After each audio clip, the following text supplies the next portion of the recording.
episode 29 of the Yarn Curator. My name is Naomi and welcome to my very small slice of the internet where I like to talk about primarily knitting and spinning and the fiber arts in general. If you're new here, I am a museum curator located out of West Central Florida, and I am very passionate about the fiber arts, and so this is my space where I like to talk about what I'm making or what I'm learning and all of that good stuff. So I welcome you on the journey. If you're a new, not a new viewer, a returning viewer, welcome back. I'm tickled pink that you have chosen to spend 30 minutes or so with me again, week after week. So real quick at the start of the episode, I do have to make a little bit of an announcement and some exciting news. Between the last time I filmed a traditional episode, which was a non-traditional episode because it was with my sister Zoe, who has the Felicity Yarn Studio channel. Go check her out as well on YouTube. I went home to North Carolina last month over what would have been Rhinebeck weekend. Zoe and I were supposed to go together, but I still had the vacation time, so we sat down and recorded a little bit of a haul-ish video. So if you're interested in that, I'll link it and check it out. But anyways, in that video, I said I was super close to passing 500 subscribers, which I have finally done. Yay! And not only did I pass it, between like the last month or so, I've like jumped into the 550s, so double yay! And so to celebrate that, I am doing a bit of a cheeky little giveaway. And so I, in that video, teased that I picked up this skein of native fibers at Cheers to You. It's a local yarn shop in the Charlotte area, and Native Fibers is a local dyer in Charlotte. It's this lovely pistachio, a kind of minty green with just really delicate blue speckles. So this is one of the things I will be giving away. And then Zoe also is an indie dyer herself, hence the name Felicity Yarn Studio. And she donated one of her fall sock sets on a tweed base. This is her pumpkin spice colorway. It's this really pretty gold with flashes of washed out plum, as well as a coordinating mini to go with that. So if you are interested in winning either of these skeins of yarn, I'll be drawing two winners. Leave a comment down below telling me something you enjoyed in today's episode, or if you're looking forward to the holiday season, if you're ecstatic that the US election is over, your choice. Just leave a comment down below and I will enter you in for the giveaway, and I will announce that in my next traditional sitting down episode. I don't know if the next video I put up will be like more of a regular podcast episode or not, or if it'll be something spinning related. I'm still figuring that out right now. It also might be a finished object video, just depends on what I feel like working on. But yes, the next time I sit down in this format, I will announce two winners for that yarn. Kind of blown away that over 500 people have hit that subscribe button. It's nuts. Every time I think about it, I think about a comment someone posted on a previous giveaway, which was probably like 100 or 200 subscribers. I was like, imagine all those people in the room with you, and I don't think 500 people would fit in my very small house that is under 1,000 square feet. It would definitely exceed fire code. Yes. So second up, kind of at the start of the episode, is in my last sit down episode, I did a little small YouTuber shout out, and I think that's something I want to keep doing. So if you guys haven't heard of Madeline, she has the Mad About You podcast here on YouTube. She's an Australian knitter, and her channel is an absolute delight to watch. She knits really gorgeous, colorful patterns, and she's just lovely to sit with for a little bit. Very well spoken, very thoughtful about her knits, and I really enjoy her channel a lot. The second person I would like to mention is Shaya of Shaya Creates. Shaya is a knitter, newly minted spinner, and just all around baking badass. She posted croissants on her Instagram page the other day, and they looked delicious. but she is really funny. Every time I watch her channel, I just crack up laughing. She did a yarn haul not too long ago. And then she also did a video recently talking about learning to spin and the process and really enjoying that. So really enjoy her channel. Go show her some love and check out her channel as well. And then the last little bit of administration, and we will jump into the nitty-gritty details, is Zoe and I are also hosting a knit along right now. And not only is it a knit along, it is a Steek Along. You are welcome to join us in this endeavor. We are running the cow through the end of 2020, and the only stipulation is you make a project that needs to be steeked. You can enter into the giveaways and theme prizes that we'll be offering either through Instagram using the hashtag SteekAlong2020, or you can jump on over to our joint Ravelry group, which is the Curated Felicity podcast groups. Okay, that wraps that up. I have quite a bit to talk about with you guys. I actually didn't even pull everything that I've been working on because I feel like this is going to be enough to shove into one episode. And I have to apologize about the light. As I said, I live in Florida. Hurricane Ada is like just on the southern tip of Florida around the Keys. And so it has been pretty overcast for the last day or two. It is Monday the 9th. Yes, it's Monday the 9th of 2020. So I think we're supposed to see our severest effects towards the end of the week on Friday. If it continues to hug the coastline, it could very well go into the Gulf and become probably a menace for the Panhandle, Louisiana portion of the coast. So I apologize if the lighting isn't great or it goes in and out.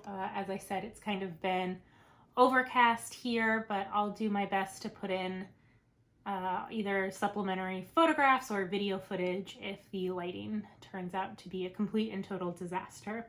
So first up, I do have two finished objects to talk about with you guys. The first was a quick palette cleanser. Well, actually it's not the first, it's the second finished object. I cast off my Alden sweater, which I will show you guys in a minute. But I just kind of wanted a quick palette cleanser. I was kind of bored with all of my current whips and I wanted something that was both mindless and engaging. And so I cast on the Ribs and Cable hat, and I did not write down the designer's name, but it is a Free Lion brand pattern, I believe, through that company. And as you can see, it's got this lovely rib with cables running down. There's 4 cables total in the hat. And yeah, it was really a really enjoyable knit. Normally I don't get into cables, but this one did it for me. And I knit this out of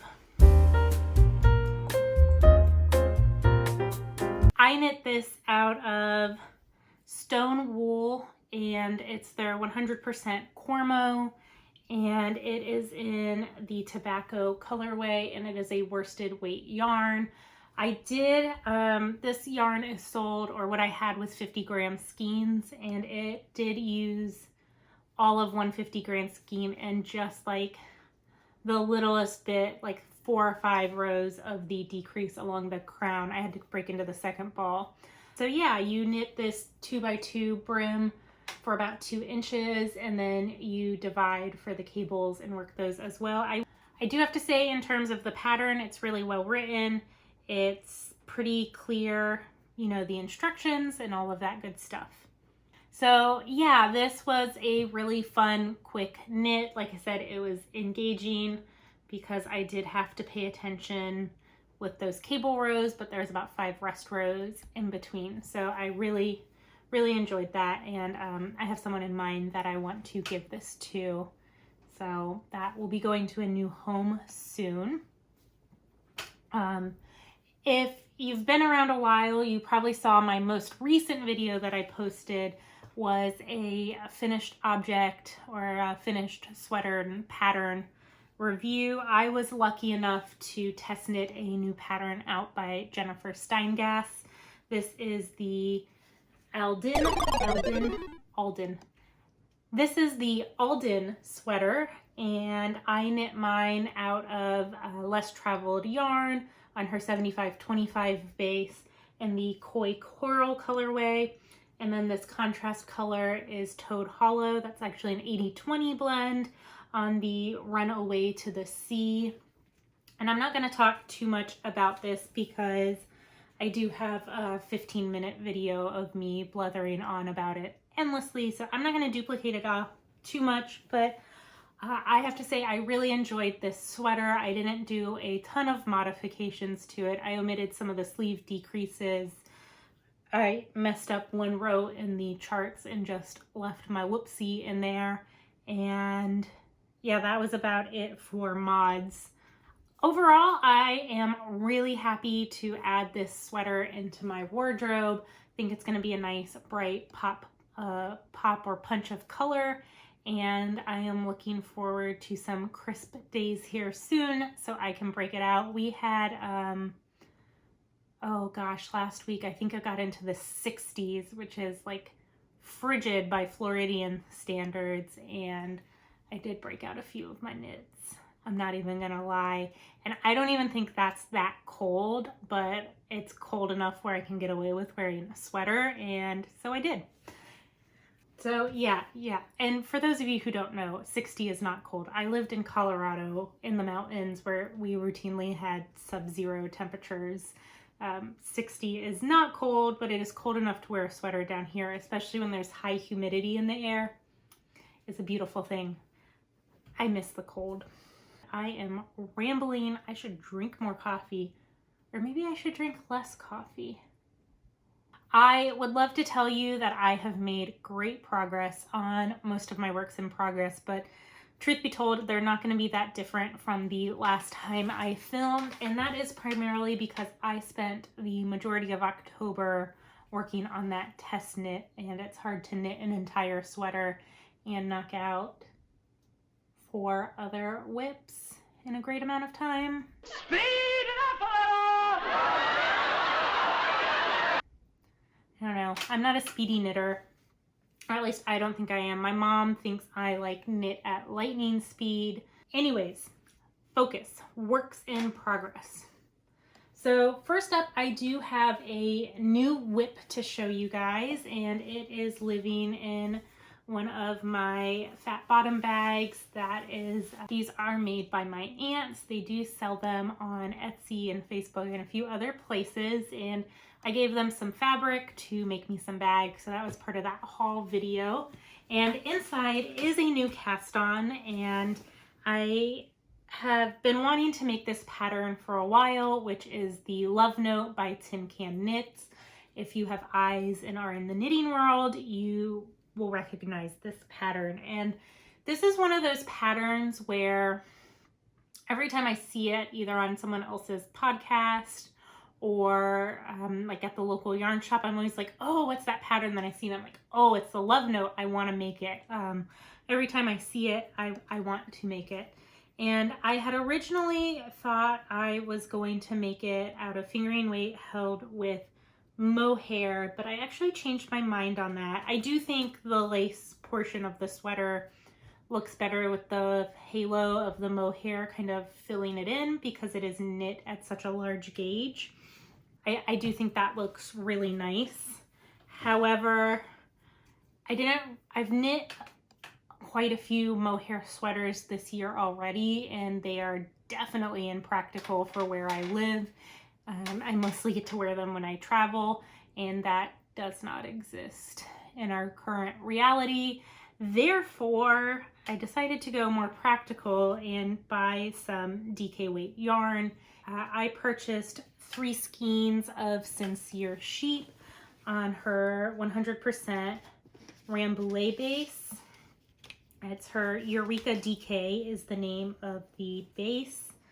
Let me pull this out here. So this is, as I said, so here is what her labels look like. I first discovered, I believe Brooke is the name of the proprietor behind this brand. I first discovered Brooke's yarn while in North Carolina earlier this year at one of the local yarn shops.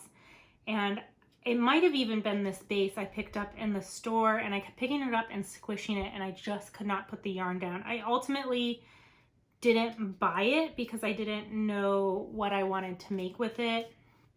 She's been on my radar ever since, and I've been trying to find the right project to go with this yarn and splurge. But this is in the College Ring colorway. So this is what the yarn looks like.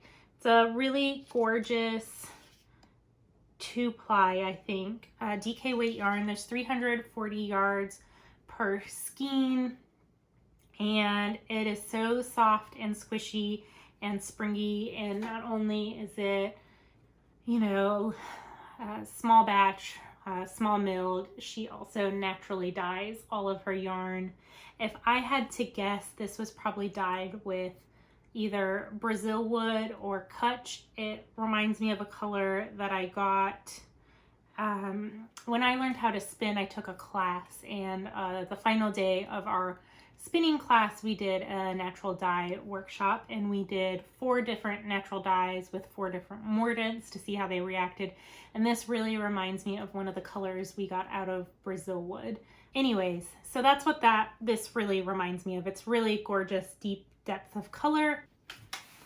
So here is my LoveNote, and it's going to be kind of hard to see because I don't have a super long cable for the larger sizes in my interchangeable set. I think this is a like 24-inch cable. And then the other complicating factor is this is cast on using a provisional cast on, and I kind of hate picking up stitches. And so I decided to go ahead and do my provisional cast on directly onto the interchangeable cable wire right there. I watched a couple YouTube videos. It's not that hard. It's a little fussy, and it feels weird while you're doing it, but I am really looking forward to being able to screw in my tips here and just knit and pick up, you know, the collar and knit that up. And I actually think I'm going to do that next. I just finished working the lace repeat, which I will show you guys. So I just finished working the lace repeat for the pattern, and I'm actually going to modify the bust a little bit, and I'll talk about that in a second. So I think before I do the bust modifications, I want to go ahead and pick up the collar and go ahead and knit that. That way I can try this on and place the bust where I want it to be. So what do I want to do with the bust? I am about to overshare on the internet, and I'm okay with that. So for the last few years, 2 years now, I have been on a sweater making kick. And for the last 2 years, my bust has been roughly 44 inches, I think. Oh, so I knit this pattern a size up from what I would normally knit my bust measurement for, which is the 44 inches. And after I finished it and after I blocked it, I had like 1 inch of ease. And so I was like, maybe I should remeasure my bust, because for the longest time it has held steady at, I'm pretty sure 44 inches. Might have been 42 inches. Either way, my bust has grown by 2.5 inches since the last time I measured my bust, which was probably like 1.5 years ago. So this is where I'm getting with this. This pattern is written to be worn with 10 inches of positive ease. And I don't like wearing things with that much ease. The most I'm comfortable with is probably about 3 to 4 inches. And yeah, after that, I don't think it's very flattering on my shape. So with the way the sizing is written, okay, can confirm my bust used to be 44 inches. It is now about 46.5. So the way the pattern is written, The size for the medium is 44.5 inches at the bust for the widest point. The next, so yeah, the medium is 44.5. I would probably usually then knit the large to be able to have, which the large is written for 48.5 inches at the bust. That would only give me about 2 inches of ease with my current bust size, and I want a little more ease than that. But the next size up is the extra large to double XL, and that's 56.5 inches. And as I said, I don't really want 10 inches of positive ease at the widest point. So what I am planning on doing is actually adding in some bust darts. So I'm going to knit the size large for the 488.5 inch bust, and I am planning on doing a couple rows of short row shaping to create that extra fabric here in the bust, and then I will continue the rest of the body. So hopefully that'll give me a little bit more ease at my widest point without the rest of the body of the sweater being ginormous. That's the plan, at least. So the reason I stopped when I did on this is I actually want to film a separate video on putting in those bust darts. There are a couple videos here on YouTube, but if I can help someone, I am happy to do that. And that's kind of why I've stopped and stalled. So as I said, I want to go ahead and put in the collar. That way I can try it on, see where this see where the yoke is hitting, and then figure out where to place those bust darts as well. Next on the needles is my Stonecrop pullover. This is a pattern by Andrea Mowry, and I was making really good progress on this, and I mainly put it down to work on Alden, and then I lost a little bit of steam on it. I've lost one end of my yarn, which I think is in my hands. It's balled up in my hands right now. So I was really enjoying this pattern, and it was like a potato chip knit, just one more row. And then I set it down to work on my test knit. And when I picked it back up, I was not as enthusiastic about it, but I think that's just because that tried to kill my knitting mojo. So anyways, I picked it back up. So the last time I showed it off on the podcast, I was some slack. So the last time I showed this off on the podcast, I was right here where this bobble row is, and I've done about another 1.5 inches. I would have done more on this, but I looked at the chart wrong, and for this color work section, I accidentally started doing this chart repeat again, and I had to tink back a bajillion stitches. There's like, I think close to 400 or 500 stitches on the needles right now because I haven't yet divided for my sleeves. I had just worked the last set of increases for the yoke, and I was so over it. So I put it down for like 2 weeks and didn't touch it. So yeah, I tinked back, and then I started this color work section for a second time, and I got to the end of the row, and I thought I had 2 extra stitches on the needle, and I was like, oh man, did I tink back wrong? Did I drop a stitch? Did I pick up a stitch? No, I reversed the order of the chart in my head. So what I actually did was I moved my stitch marker back 2 stitches.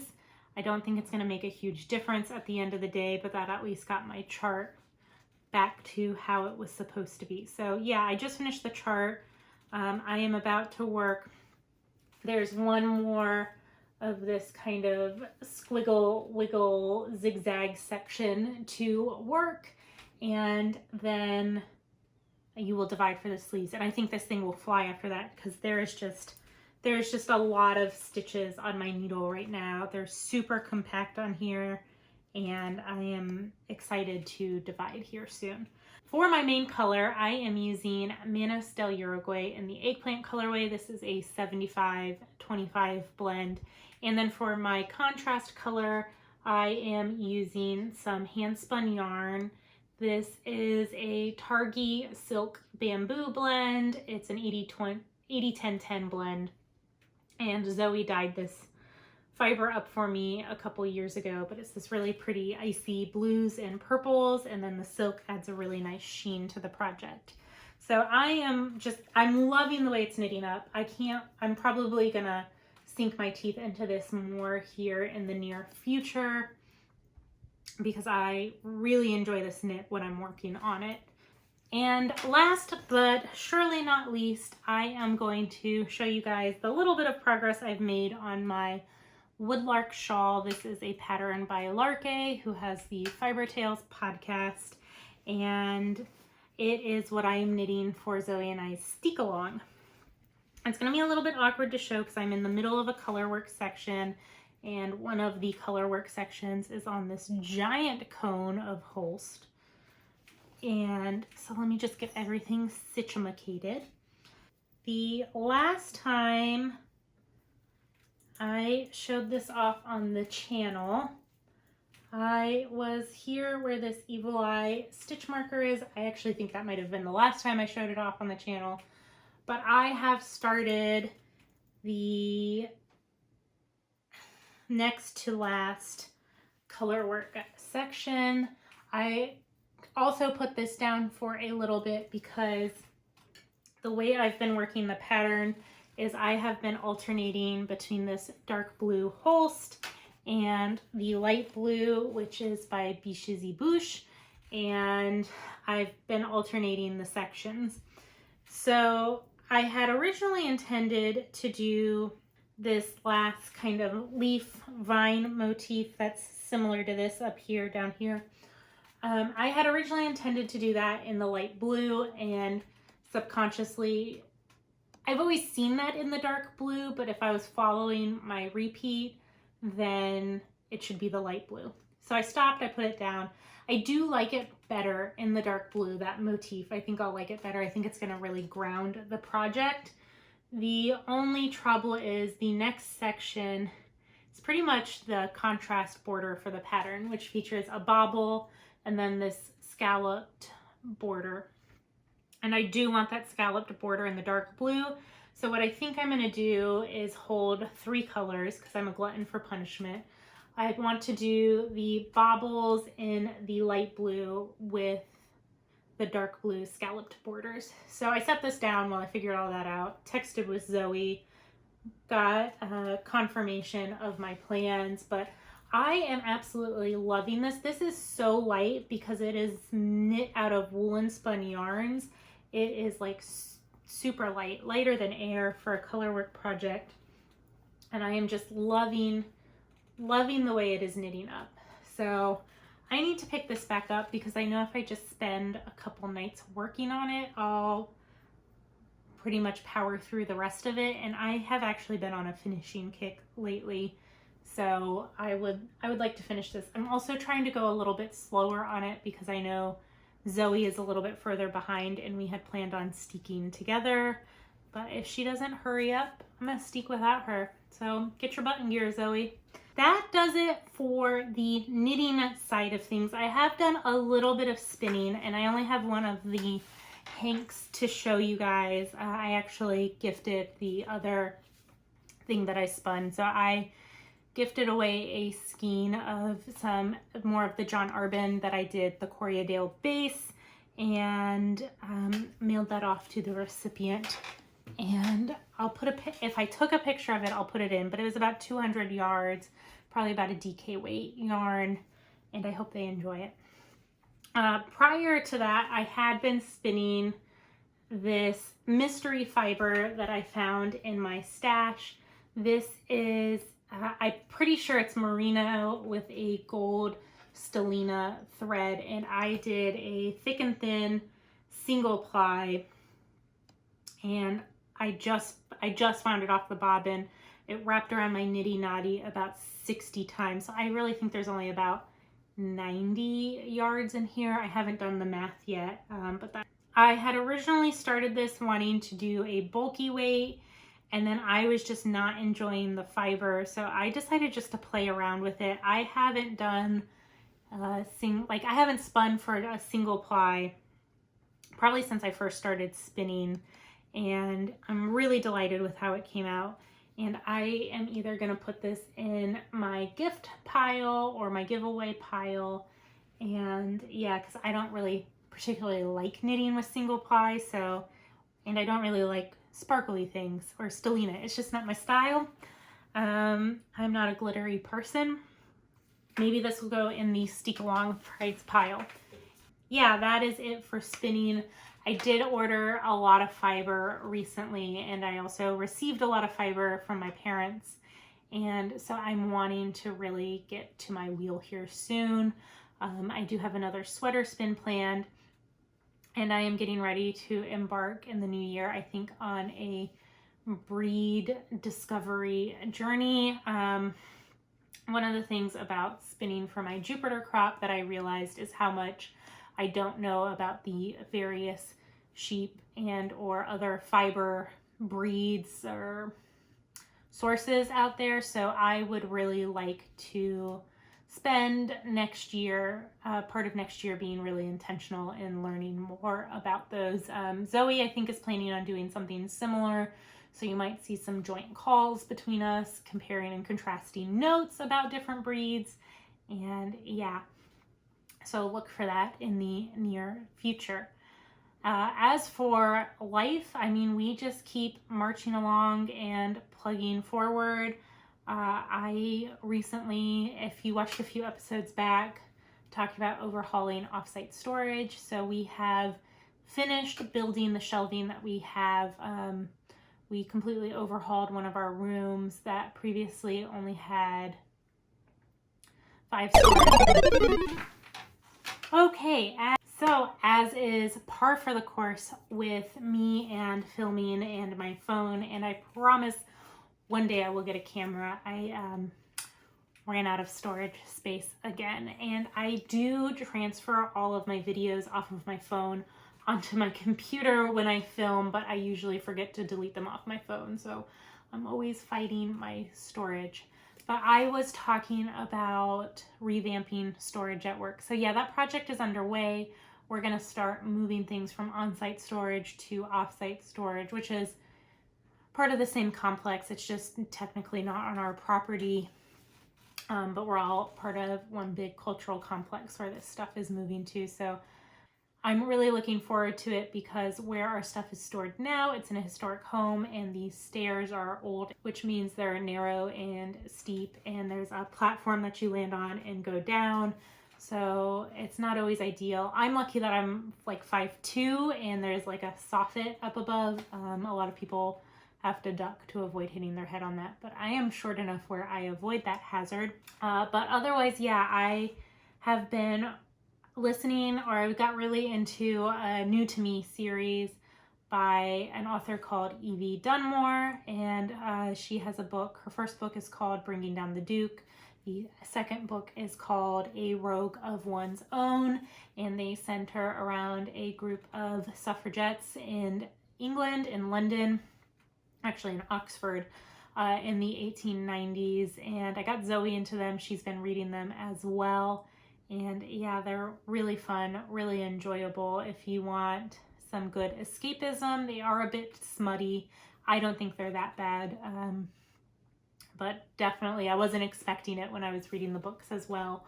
Those are really fun. And then yeah, I've been reading another book by, I believe, Beatrix Porter. Can't remember the name of the book off the top of my head, but I'll put the title here on the screen. And it's been okay. It's not grabbed me the same way Evie Dunmore's books have, but also been good for a bit of escapism, albeit not as happy escapism because it is World War II historical fiction, but that is what I tend to gravitate to.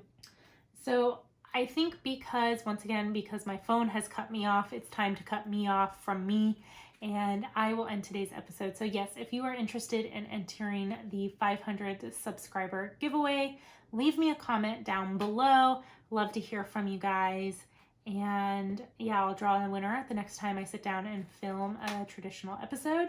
Until then, I hope you enjoy whatever you're making or creating, and I hope it brings you joy. I'll talk to you later. Bye.